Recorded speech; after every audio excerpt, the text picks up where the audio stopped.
அடுத்தபடியாக பார்த்தோம்னா விதை நாற்றங்கால்லேருந்து தான் விதைக்கரணை எடுக்கணுங்கிறத ஒரு கொள்கையாக நம்ம வச்சுக்கணும்.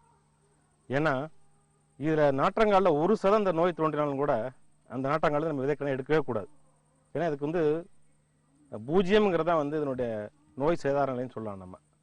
ஆக நல்ல நாற்றங்கால், நோயுற்ற நாற்றங்கால், தரமான விதைக்கரணை இதெல்லாம் பயன்படுத்துறது மூலம் இந்த நோயை நம்ம ஒரு இடத்துல இன்னொரு இடத்துக்கு கொண்டு போய் தவிர்க்கலாம் கண்டிப்பாக. அப்புறம் வயலில் இந்த நோய் வந்துடுச்சு அப்படின்னாக்க ஆரம்ப நிலையிலே நம்ம இதை எடுத்து எரிச்சு விடுறது தான் மிக சிறந்த முறைன்னு சொல்லணும். ஏன்னா இந்த ஆரஞ்சு கலந்த மஞ்சள் நிறமாக மாறும்னு சொல்லியிருந்தேன் 4வதுல. அந்த சமயத்தில் எடுக்கும்போது தான் அந்த பூசணை மற்ற இடத்துக்கு பரவாமல் இருக்கும். நோய் முற்றிய நிலையில், அதாவது அந்த முழுமையான தூர் முழுவதுமே காஞ்சி போகிற நிலையில் எடுத்தோம்னாக்க அந்த பூசண விதைகள் மண்ணில் இறங்கியிருக்க வாய்ப்பு இருக்குது. ஆக இந்த ஆரஞ்சு கலந்த மஞ்சள் நிறமாக மாறும்போதே, இந்த 4வது இலை மாறும்பொழுது அந்த தூர் முழுவதுமா நம்ம எடுத்து எரிச்சு விடுறது மிக சிறந்த முறைன்னு சொல்லலாம் நம்ம. அதுபோல் சில விவசாயிகள் அந்த தூரை எடுத்துட்டு அந்த மண்ணை தட்டுவாங்க வயலில். அந்த மாதிரிலாம் பண்ணவே கூடாது. ஏன்னா அந்த பூசணை வயலில் விழுந்துடும் மறுபடியும். அது மாதிரி சில பேர் ஆற்றுல எரிஞ்சுவாங்க. இந்த மாதிரி நோய் உண்டான தூர்லாம் எடுத்து ஆற்றுல தூக்கி போட்டுருவாங்க. இது என்ன ஆகுன்னு பார்த்தீங்கன்னாக்கா இந்த ஆற்றுல போகக்கூடிய தண்ணி வழியாக போய் மற்ற வயல்களுக்கு மிக எளிதாக பரவும்.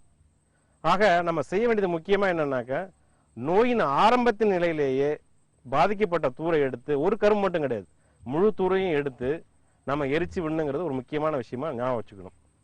அப்புறம் அந்த தூர் எடுத்த இடத்துல அந்த மண்ணில் உள்ள பூசணங்களை அழிக்கிறதுக்கு பெபிஸ்டின் 1% கரைசலை மண்ணு நனைய மாதிரி ஊற்றணும் நம்ம. இது முக்கியமான விஷயம். இதுக்கு பிறகு பார்த்தோம்னாக்கா ஒரு வயல்ல நோயோட தாக்குதல் அதிக அளவில் இருக்கு, 10% மேலே இருக்கு அப்படின்னாக்கா கண்டிப்பாக அந்த நோய் அந்த வயல்ல மருதாம் போறதை தவிர்க்கணும். ஏன்னா நடவு கரும்புல ஒரு 10% இருந்தது அப்படின்னாக்கா கண்டிப்பா மருதாம்பு பயிரில் இதனுடைய சேதம் மிக அதிகமான அளவுக்கு போக வாய்ப்பு இருக்கு. முழுவதுமாகவே இந்த பயிர் அழிஞ்சு போற வாய்ப்பு இருக்கு. ஆக மருதாம்பு வர்றதுங்கிறது இந்த செபல் நோய் பாதிக்கப்பட்ட வயல்ல கண்டிப்பா நம்ம தவிர்க்கணும். அடுத்தபடியா பார்த்தோம்னா தண்ணீர் கட்டத்தை முதல்ல குறைக்கணும். எந்த வயல்ல செபல் நோய் பார்த்தாலும் முதல்ல செய்ய வேண்டிய காரியமே என்னன்னாக்கா தண்ணி கட்டுறதை நிறுத்தணும். திருப்பி எப்போ அந்த பயிர் வாடுதோ அதுக்கு பிறகுதான் நம்ம தண்ணியை கொடுக்கணும். அதே மாதிரி அந்த நோயுற்ற வயல் வழியாக தண்ணீர் பாய்ச்சறதோ இல்லை அந்த வயலில் இருக்கிற தண்ணி மற்ற வயலுக்கு திருப்புறதோ கண்டிப்பாக செய்யவே கூடாது. இப்படி செஞ்சோம் என்ன ஆகுனாக்கா இதில் இருக்கிற பூசணங்கள் எல்லாம் மற்ற வயல்களுக்கும் பரவி, மற்ற பகுதிகளுக்கும் பரவி, மற்ற ஊர்களுக்கும் பரவி அதிக அளவில் இதனுடைய சேதம் ஏற்பட வாய்ப்பு இருக்கு.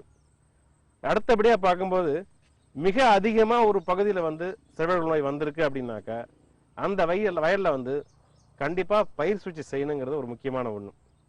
அந்த மாதிரி பயிர் சுழற்சி செய்யறதுக்கு முன்னாடி அந்த வயலில் உள்ள இந்த சோலைகள், எஞ்சி உள்ள கட்டைகள் இது எல்லாத்தையுமே எடுத்து கொளுத்தி வர்றது மிக நல்ல ஒரு சிறந்த முறையாகும்.